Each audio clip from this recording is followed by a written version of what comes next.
Oi, gente, aqui é a Arlete, bibliotecária. Espero que esteja tudo bem com vocês. Porque hoje nós vamos dar continuidade à história de José do Egito. Então, esse aqui é o vídeo parte 2 da história de José do Egito, que está aqui na Bíblia Sagrada, a partir do capítulo 37 do livro de Gênesis. Hoje eu estou aqui com uma nova edição da Bíblia. Esse aqui é da editora Paulus, é a Bíblia da Pastoral, que é muito bonita, vale a pena conhecer, viu? Então, gente, vamos lembrar onde a gente parou. José, né, ele passou de escravo a governador do Egito, né, da grande potência mundial da época. E uma coisa, gente, que eu não falei na primeira parte, é que quando José ele foi nomeado governador, o faraó falou, olha, a gente vai ter que mudar seu nome, né?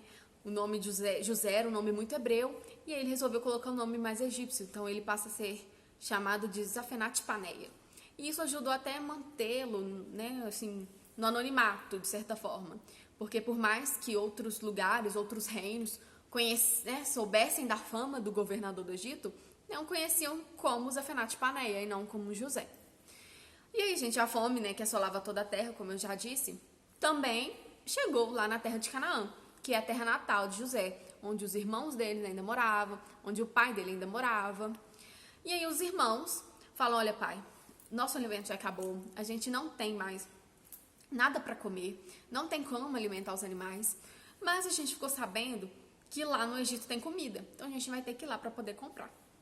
E Jacó, né, que sofria muito, né, ele ainda sofria muito com a perda de José, ele falou, olha, ok, vocês podem ir, vocês podem ficar à vontade, mas o Benjamim não sai daqui de perto de mim. Benjamim era o irmão mais novo de José, que era também filho de Raquel. Então, Jacó não queria correr o risco de maneira alguma de que acontecesse alguma coisa com Benjamim. Então, os irmãos de José, 10 irmãos, partem rumo ao Egito. E aí, quando eles chegam lá, eles se deparam com o governador, com Zafenat-Paneia. Naquele momento, eles não reconhecem José. E aí, gente, eles se curvam diante de José. Lembra lá daquele sonho que José teve, ainda quando ele era adolescente, falando que os irmãos deles ainda se curvariam diante dele? Pois é, naquele momento, o sonho é realizado, né? Se concretiza ali o que ele havia sonhado. E os irmãos, né, não reconhecem, falam, oh, meu senhor, a gente veio aqui comprar alimento. Mas José, gente, quando ele vê os irmãos, ele tem, assim, um misto de sentimento, uma mágoa, um rancor, uma tristeza, né? Não é pra menos, gente, né? O que os irmãos, né, fizeram com ele é uma coisa, assim, horrenda, venderam como escravo, pretendiam matá-lo. E aí, o José ele é muito grosso com eles, olha, que mentira, vocês são espiãos, vocês vieram aqui para poder ver as fraquezas do Egito, para poder nos roubar. E ele, não, meu senhor, de maneira alguma, nós somos homens retos, nós somos homens de Deus, a gente não faria tal coisa. Nós somos 12 irmãos, mas um faleceu e o mais jovem está com o nosso pai. E aí, quando José ouve, né, a palavra pai, ele, né, fica mais emocionado e pergunta, seu pai ainda vive? Ele, olha, sim, meu pai ainda vive. Ele, né, tá lá na terra de Canaã, que é a nossa terra, por favor, acredita na gente. E aí, gente, o José, ele tem até que dar uma saída, porque ele tá muito emocionado, ele, né, ele tá com aquele misto de sentimentos, ele não sabe bem o que fazer, ele percebe que os irmãos não reconheceram, mas aí, naquele momento, ele resolve testar os irmãos deles. Ele fala assim, então tá, prova que vocês não são espiões. Um de vocês vai ter que ficar aqui, vai ficar preso, vai me servir como escravo, e vocês vão ter que voltar e buscar o irmão mais novo de vocês. Aí sim eu vou acreditar que vocês estão falando a verdade. E isso realmente acontece. Ele, né, um dos irmãos tem que ficar lá na terra do Egito, ele acha que ele vai ser, né, que ele vai trabalhar como escravo, ele pensa, o que a gente fez com o nosso irmão agora tá vindo sobre a gente. E aí, mas aí ele fica na prisão, gente, mas tem um tratamento diferenciado, comida boa, não tem que trabalhar pesado, né, como os outros presos. E os irmãos voltam, regressam a Canaã. Mas o José, gente, ele é uma boa pessoa, apesar de tudo aquilo, né, ele pensa no pai dele, ele fala, não, eu tenho que mandar comida pro meu pai, para as outras pessoas que ficaram lá, né, morando com meu pai. E aí ele manda a comida, ele manda grãos, tudo que ele pode enviar, e ainda devolve o dinheiro dos irmãos. Ele manda colocar o dinheiro deles lá no meio do saco. Só quando eles estão chegando lá em Canaã, que eles percebem que o dinheiro, né, que eles tinham levado para poder comprar tudo, regressou com eles. E aí eles ficam espantados com aquilo, pensam, gente, o que Deus tem feito, né? Como que isso está acontecendo? Isso é obra de Deus. E aí aí eles chegam a Canaã e contam a história pro pai deles. Olha, pai, o governador lá, nos tratou muito mal e ele só vai acreditar na gente se a gente levar o Benjamim de volta. Inclusive, o nosso irmão ficou lá como escravo. E aí, Jacó, gente, ele fala assim, deixa o outro lá como escravo, mas de perto de mim, o Benjamim não vai sair. Se vocês acreditam, né, o amor que ele tinha por Benjamim, o medo de perder um outro filho de Raquel foi tão grande que ele preferiu deixar o outro lá do que correr o risco, né, que algo se passasse a Benjamim. Mas aí o tempo passa e a comida novamente se acaba. Eles foram consumindo tudo e aí eles têm que voltar ao Egito. Aí, dessa vez, né, Jacó não vê outra maneira. Ele tem que vir ao Benjamim. Ele pensa assim, nossa, se eu ficar desfilhado, né, eu espero o Senhor que isso não aconteça, proteja meu filho. E aí ele manda levar todo o dinheiro de volta e ainda levar mais presentes, óleos, perfumes, para poder dar para o governador. E aí, gente, quando eles chegam lá, eles apresentam a Benjamim. Benjamim fica, né, o José fica muito emocionado de ver o Benjamim, porque é o irmão mais novo, filho de Raquel, o irmão que nunca fez nada de ruim para ele. E aí ele tem até que sair da presença de novo para poder chorar. E aí ele tem mais uma ideia. José era muito inteligente, né? Ele fala assim, olha, então tá, vocês vão almoçar comigo, vocês vão ter a honra de comer em minha casa. Isso era uma grande honra, né, gente? Almoçar na casa do governador do Egito não era para qualquer um. Aí manda chamar o irmão que ficou preso e eles vão lá para poder comer na casa de José, na casa do governador. E, gente, José, de propósito, senta os irmãos na ordem de nascimento. Então, do primogênito até o caçula, que é Benjamim, eles sentam assim na ordem certinha. E eles reparam isso, olha, a gente está sentado na ordem do nosso nascimento, que coisa estranha, o que Deus está planejando. E aí, eles comem, mas assim, por exemplo, se todos os irmãos recebiam 2 porções, Benjamim recebia 5. Eles ganhavam um presente, Benjamim ganhava mais, sabe? Ele tratava Benjamim muito melhor do que ele tratava os outros, né? Claro. E aí, gente, na hora de ir embora, José queria testar os irmãos de novo. Coloca lá, né, eles empacotam os alimentos.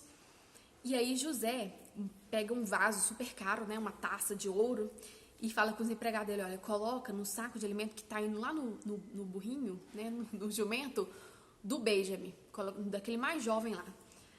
E aí eles falam, por que você está pagando o mal, né, pagando o bem com o mal? Vocês comeram em minha casa, eu tratei vocês super bem, vocês me roubam? Eles, como assim? A gente não roubou. E aí, quando vai abrir o saco, né, a taça de ouro tá lá no saco do Benjamim, e o Benjamim fica alarmado. Aí, José fala, olha, prendam, coloca ele na prisão. E aí, os irmãos ficam desesperados. Não, nosso pai não vai suportar perder outro irmão, perder outro filho de Raquel. Por favor, me prenda no lugar dele, mas deixa ele livre. E aí, gente, José percebe que eles realmente mudaram, porque eles estavam se importando com o pai, eles estavam se importando com outro irmão. E aí, naquele momento, ele revela que ele é José. E aí, todo mundo, né, fica espantado. Gente, como assim? Aquele pirralho que a gente vendeu como escravo ainda está vivo? E não só isso, ele ainda virou o governador do Egito. Como que pode? E aí, aquele momento de comoção, José conta toda a história dele, ouve a história dos irmãos, se apresenta a Benjamim. Benjamim não lembrava dele, né? Porque ele era muito pequeno quando José partiu. E aí, gente, José tem uma atitude super nobre. Por mais, assim, que de tudo que aconteceu, da mágoa que ele carregava. E é claro, gente, que todos esses anos que ele ficou no Egito, ele guardou uma mágoa, sim. Porque mesmo quando ele virou governador, ele não teve coragem, ele não quis voltar à terra dele. Ele não foi ver o pai, ele não foi ver Benjamim, ele não foi jogar na cara, né, dos irmãos dele. Que, né, fez com ele porque a mágoa era tão grande que ele realmente preferiu ficar lá no Egito. Mas aí naquele momento ele resolve perdoar os irmãos. Ele, olha, agora eu tô bem, eu vi que vocês tratam Benjamim com carinho, que eu quero ver o nosso pai, por favor, mande trazer o nosso pai. E aí, gente, né, José, que era super poderoso, manda levar até carro. O carro deve ser uma carruagem, né? Mas antigamente não era qualquer um que tinha carruagem, só os poderosíssimos. Eu acho que o pessoal lá de Canaã nunca nem tinha visto um carro. A tecnologia super avançada do Egito. No máximo que o pessoal tinha, né, eram jumentinhos. E aí eles mandam buscar Jacó. Chegam, né, para buscar Jacó, levando alimento para todo mundo, com muita abundância. E Jacó não acredita, gente. Jacó fala, o quê? Meu filho tá vivo, José tá vivo. Ele não pensa nem assim em castigar os irmãos, ele só quer ver José. E aí vai todo mundo para o Egito para poder reencontrar com José. E aquele reencontro emocionante. E aí o pai dele, né, que já estava velho, toca no rosto de José e fala: olha, não acredito que eu tô colocando os meus olhos em você de novo, agora eu já posso morrer em paz. E, gente, aquele momento de comoção, José apresenta os filhos dele, né, pro avô. E nossa, aí Jacó não aguenta de felicidade vendo os netos, filhos de José. É aquele momento assim maravilhoso, tudo muito lindo, apresenta a esposa. E aí vai apresentar até o faraó. E o faraó fica satisfeito: o quê? A família de José tá aqui. Mas é claro, meu convidado José, se não fosse José, agora a gente tava passando fome. E aí vocês vão habitar na melhor parte do Egito.